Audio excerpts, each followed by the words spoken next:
ముదిరాజుల సమస్యల పరిష్కారానికి, హక్కుల సాధనకు కృషి చేయాలని గజ్వెల్ ముదిరాజ్ సంఘం నాయకులు నీలం మధు దృష్టికి తీసుకుని వచ్చారు.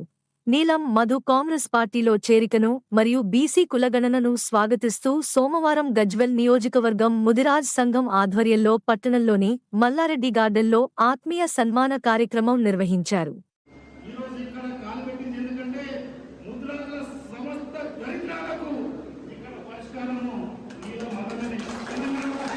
ఎంపీటీసీ గారు, అదేవిధంగా సర్పంచ్ గారు, గ్రామస్తులు ఒక మీడియా కథనం ప్రకారం నాకు తెలిసింది. పడంచర్ కాన్స్టిట్యూన్సీ ఉంటా నాకు తెలవడంతో నేను అందరం కూడా మా ఎన్ఎంఆర్ యువసేన సభ్యులందరం కూడా ఆ కుటుంబానికి భరోసాగా ఉండాలి, అండగా ఉండాలని చెప్తే మేమందరం కలిసి వచ్చి ఆ కుటుంబానికి ఆర్థిక సాయం 2 లక్షల రూపాయల ఆర్థిక సాయం చేసినాం.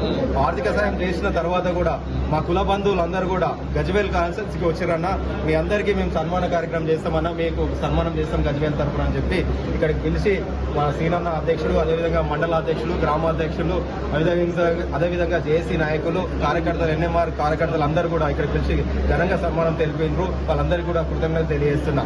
ముఖ్యంగా నేను ఎందుకంటే మొన్ననే ప్రజాప్రభుత్వం, ప్రజాపాలన, ముఖ్యమంత్రి రేవంత్ అన్న సమక్షంలో మేము కాంగ్రెస్ లో జాయిన్ అయినాం. మా సమస్యలు ఎక్కువ ముద్రాజుల సమస్యలు కూడా గజ్వేల్ కాన్స్టిట్యున్సీలో ఉన్న ఫంక్షన్ హాల్ సమస్యలైనా, ఫిషరీస్ అయినా, అదేవిధంగా గ్రామాలలో ఉన్న సమస్యలన్నీ కూడా నా దృష్టికి తీసుకొచ్చారు. అట్లనే ఈ గజ్వేల్ కాన్స్టిట్యున్సీ కాదు, తెలంగాణ రాష్ట్రంలో ఉన్న ముద్రాజు సమస్యలన్నీ కూడా నాకు బీసీడీ నుంచి బీసీఏలకు తీసుకురావాలి అని చెప్పి తెలియజేశారు.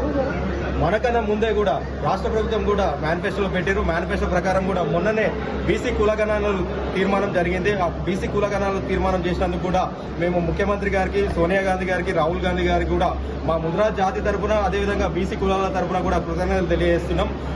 బీసీలకు అన్ని వర్గాలకు అండనిచ్చే ప్రభుత్వం, ప్రజాపాలన చేస్తున్న మా ముఖ్యమంత్రికి మేము అందరం కూడా ఎప్పుడు మీకు తోడుంటామన్నా. రానున్న పార్లమెంట్ ఎలక్షన్లో కూడా మేము అన్నిటికీ అన్ని సీట్లు కూడా గెలిచేటట్టు ప్రయత్నం చేస్తాం, గెలిపిస్తామని కూడా తెలియజేసి మా అందరూ కుల సంఘ నాయకులు కూడా నాకు తెలియజేశారు. ఖచ్చితంగా ఈ సమస్యలు ఏవైతే ముద్రాజ్ జాతికి జరుగుతున్న అన్యాయాలు అవన్నీ కూడా నాకు దృష్టికి తీసుకొచ్చారు. నేను ముఖ్యమంత్రి దృష్టికి తీసుకుపోయి మా కుల సంఘ నాయకులు, జిల్లాల నుంచి జిల్లా అధ్యక్షులు, అదేవిధంగా ముఖ్యులు ఎవరైతే ఉన్నారో వాళ్ళందరినీ కూడా ముఖ్యమంత్రి గారు తీసుకెళ్లి అక్కడ మన సమస్యలు చెప్పి అవి పరిష్కరించుకుంటామని తెలియజేస్తున్నా.